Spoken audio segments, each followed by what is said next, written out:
नमस्कार, मैं ज्ञान प्रकाश। आज मैं आप सभी को बताने जा रहा हूं हैदर अली और टीपू सुल्तान के बारे में। हैदर अली और टीपू सुल्तान के बारे में मैं वो महत्वपूर्ण जानकारियां दूंगा जो आपके परीक्षाओं के लिए काफी क्या है, उपयोगी है।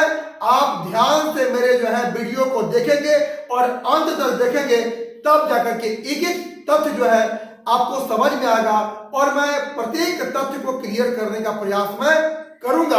और इसके पहले जस्ट वीडियो में मैं एंग्लो मैसूर वार के बारे में मैं बता चुका हूं और आज मैं बताऊंगा हैदर अली और टीपू सुल्तान की विशेषताओं के बारे में। और इसी टीपू सुल्तान को जानते हैं शेर ए मैसूर कहा जाता है। इसी टीपू सुल्तान ने कहा था कि 100 दिन गीदड़ की तरह जीने से अच्छा है एक दिन शेर की तरह जिया जाए। और इसी टीपू सुल्तान को जानते हैं शेर ए मैसूर कहा जाता है। और मैं इन हैदर अली और टीपू सुल्तान के बारे में मैं एक एक तथ्य की मैं जानकारी दूंगा।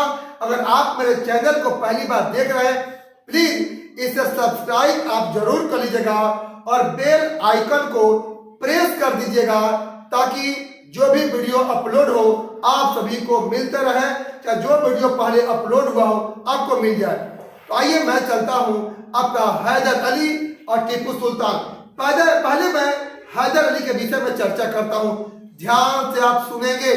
हैदर अली मैसूर का शासक था, लेकिन ये जो मैसूर जो राज है, इस मैसूर राज की स्थापना कहां पे हुई?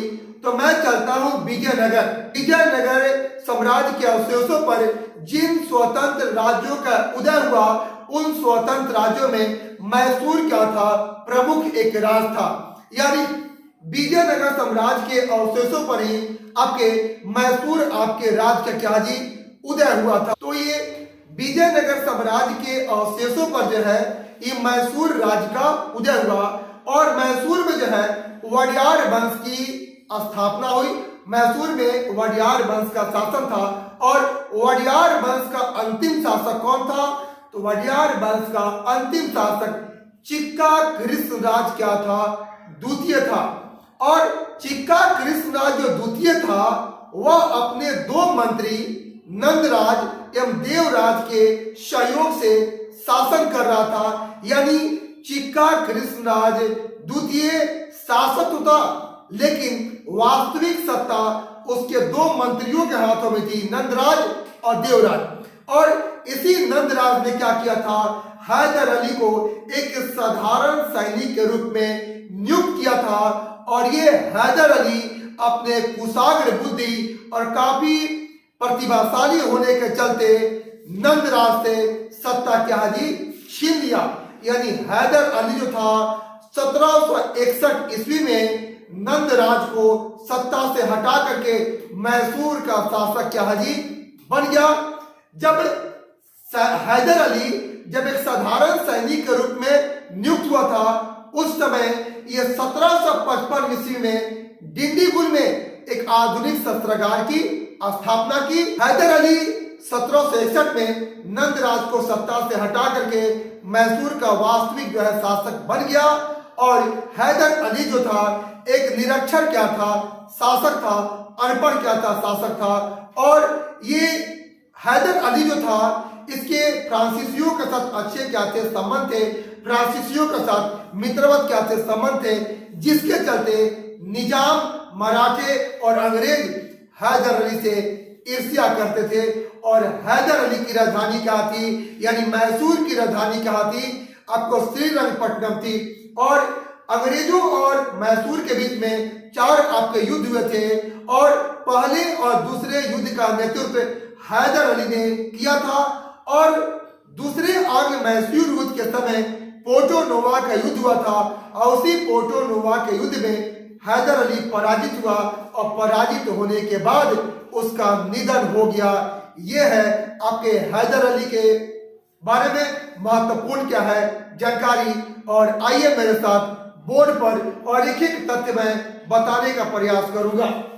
विजयनगर, ये विजयनगर साम्राज्य के अवशेषों पर ही ये मैसूर जैसे स्वतंत्र राज्य का उदय हुआ। और मैसूर में वडियार वंश का क्या था? शासन था।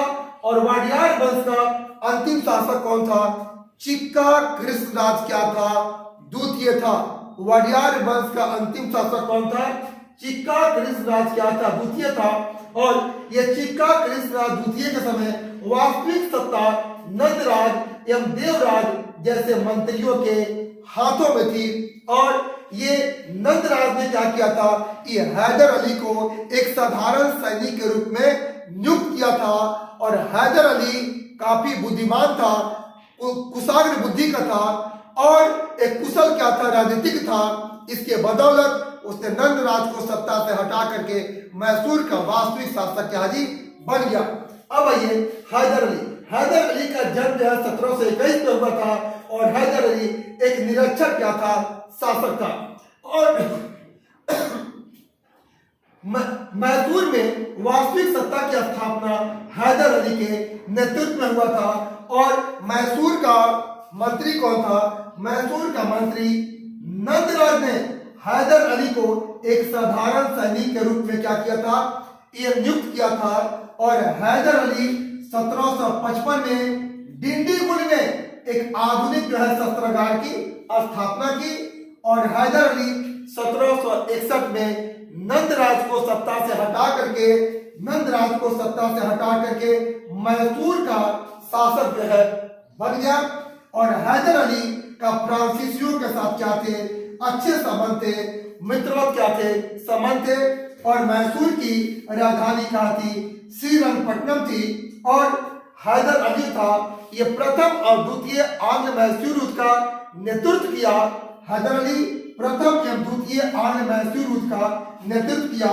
और द्वितीय आंग्ल मैसूर युद्ध के समय ये पोर्टो नोवा का युद्ध हुआ था।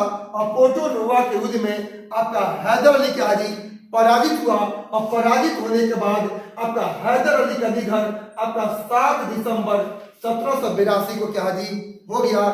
और हैदर अली नंदराज को सत्ता से हटा करके मैसूर का वास्तविक शासक क्या जी बन गया। और हैदर अली 1755 में डिंडीगुल में एक आधुनिक शस्त्रागार की स्थापना की। और हैदर अली आपका 1761 में मैसूर का वास्तविक क्या जी शासक बना। और हैदर अली का फ्रांसीसियों के साथ अच्छे क्या थे? संबंध थे। और हैदर अली की राजधानी यानी मैसूर की राजधानी क्या थी? श्रीरंगपट्टनम थी। और हैदर अली जो था ये प्रथम एवं द्वितीय आंग्ल मैसूर युद्ध का नेतृत्व किया। और द्वितीय आंग्ल मैसूर युद्ध के समय ही पोर्टो नोवा का युद्ध हुआ था। और पोर्टो नोवा के युद्ध में हैदर अली जो है पराजित हुआ। और पराजित होने के बाद 7 दिसंबर 1782 को हैदर अली के मृत्यु हो गई। और हैदर अली के मृत्यु के बाद द्वितीय आंग्ल मैसूर युद्ध का नेतृत्व कौन संभाला? उसका पुत्र क्या जी? टीपू सुल्तान। अब आइए टीपू सुल्तान के विषय में जानते हैं। तो टीपू सुल्तान जो है हैदर अली का पुत्र था। और द्वितीय आंग्ल मैसूर युद्ध के दौरान जब हैदर अली मारा गया तो टीपू सुल्तान उस द्वितीय आंग्ल मैसूर युद्ध को जारी रखा। और टीपू सुल्तान जो था ये चौथे आंग्ल मैसूर युद्ध के दौरान जो है ये मारा गया। और टीपू सुल्तान के जो विशेषताएं हैं वो बताने जा रहा हूं। तो टीपू सुल्तान जो था इसके फ्रांसीसियों के साथ मित्रवत क्या थे? संबंध थे। इसने आधुनिक कैलेंडर की शुरुआत की। और ये जैकोबिन क्लब का मेंबर था। जैकोबिन जो क्लब था ये फ्रांस का एक क्या था? क्लब था। और टीपू सुल्तान ने क्या किया? फ्रांसीसी क्रांति की सफलता पर श्रीरंगपट्टनम में एक स्वतंत्रता का वृक्ष लगवाया। और फ्रांसीसी क्रांति कब हुई थी? ये 1789 में हुई थी। और टीपू सुल्तान की राजधानी कहाँ थी? श्रीरंगपट्टनम थी। और टीपू सुल्तान जो था ये चौथे आंग्ल मैसूर युद्ध के दौरान ये नेपोलियन के साथ पत्राचार किया था, पत्र व्यवहार किया था। अब आइए टीपू सुल्तान के बारे में एक एक तथ्य मैं क्लियर करूंगा। आइए मेरे साथ बोर्ड पर टीपू सुल्तान। तो टीपू सुल्तान जो है कहाँ का शासक था? तो टीपू सुल्तान मैसूर का शासक था। और टीपू सुल्तान किसका पुत्र था? तो टीपू सुल्तान जो है ये हैदर अली का क्या था? पुत्र था। और टीपू सुल्तान की मृत्यु कब हुई? तो टीपू सुल्तान की मृत्यु 4 मई जो है 1799 को चौथे आंग्ल मैसूर युद्ध के समय हो गई। चौथे आंग्ल मैसूर युद्ध के समय 4 मई 1799 को टीपू सुल्तान का निधन हो गया, मृत्यु हो गई। और द्वितीय आंग्ल मैसूर युद्ध में हैदर अली के निधन के बाद टीपू ने युद्ध को जारी रखा। ये कई बार सब क्वेश्चन, ये प्रश्न पूछे हुए यहाँ से कि द्वितीय आंग्ल मैसूर युद्ध में हैदर अली के निधन के बाद उस युद्ध को जारी कौन रखा? उस युद्ध को टीपू सुल्तान जो है जारी रखा। और टीपू सुल्तान जो था वो सुल्तान की उपाधियों क्या थी धारण किया। जब सुल्तान के नाम आ चुका है तो मैं बता दूं कि सुल्तान वो पहला शासक कौन था जो सुल्तान की उपाधि को धारण किया? तो पहला शासक महमूद क्या था? गजनवी था।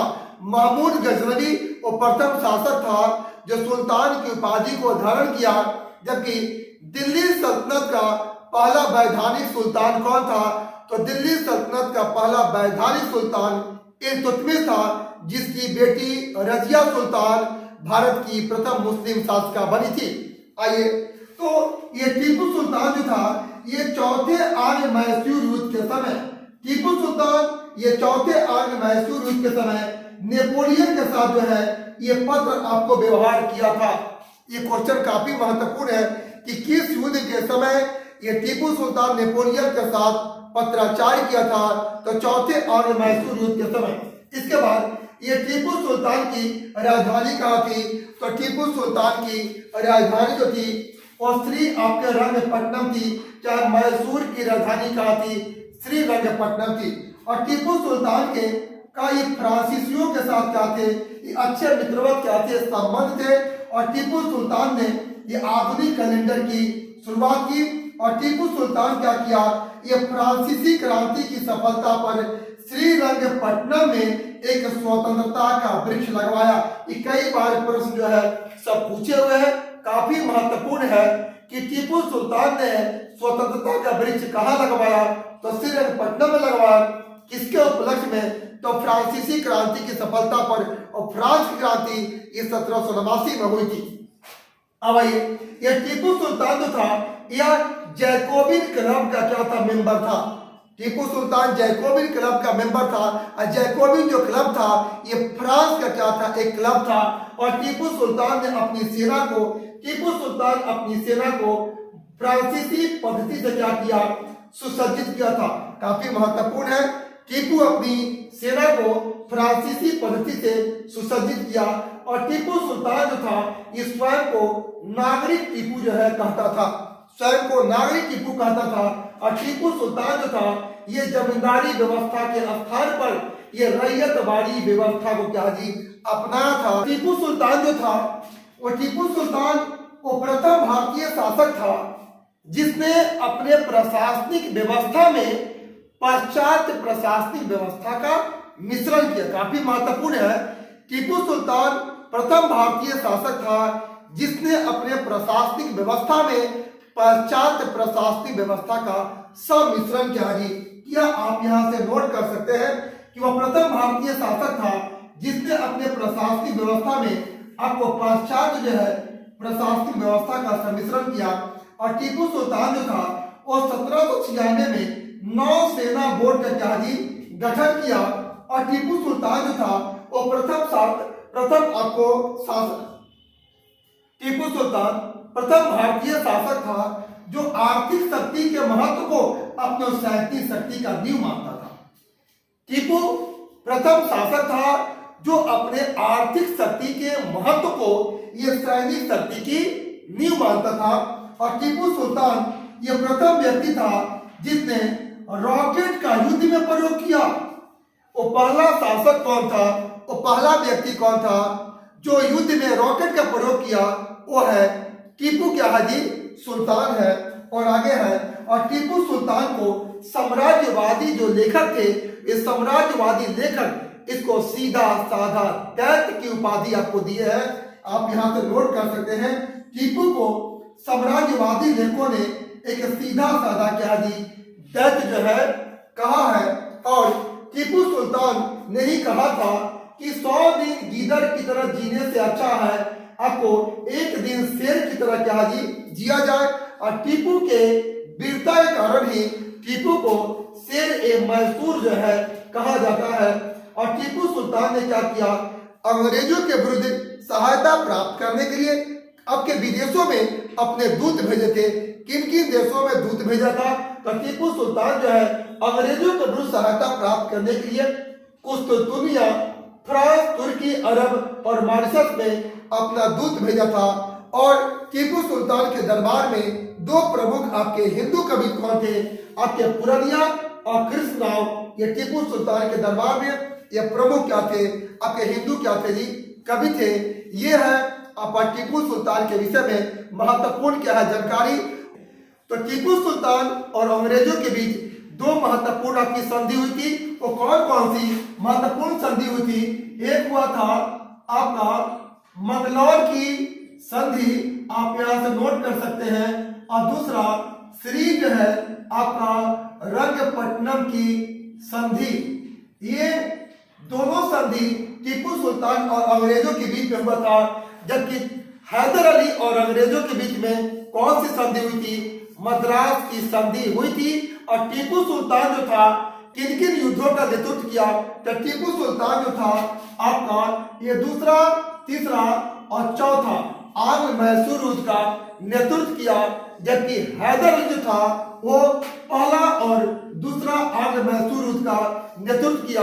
और दूसरे आंग्ल मैसूर युद्ध में जब हैदर अली मारा गया, उस युद्ध को जारी कौन रखा, टीपू सुल्तान। ये आपके महत्वपूर्ण क्या है जानकारी है। टीपू सुल्तान जो था इसका फ्रांसीसियों के साथ अच्छे क्या थे संबंध थे। इसकी राजधानी श्रीरंगपट्टनम थी। आधुनिक कैलेंडर की शुरुआत किया 96 में। इसने नौसेना बोर्ड का क्या जी गठन किया। जमींदारी व्यवस्था के स्थान पर रैयतवाड़ी व्यवस्था को लागू किया। चौथे आंग्ल मैसूर युद्ध में यह मारा गया। और चौथे आंग्ल मैसूर युद्ध के समय नेपोलियन के साथ ये पत्राचार जो है किया था। इसने आधुनिक कैलेंडर की शुरुआत की। यह जैकोबिन क्लब का मेंबर था और ये पहला आपको व्यक्ति था जिस युद्ध में रॉकेट का प्रयोग किया। यह हुआ टीपू सुल्तान और हैदर अली के विषय में महत्वपूर्ण जानकारी। आप सबसे आज मैं विदा लेता हूं। आप सभी को बहुत बहुत धन्यवाद।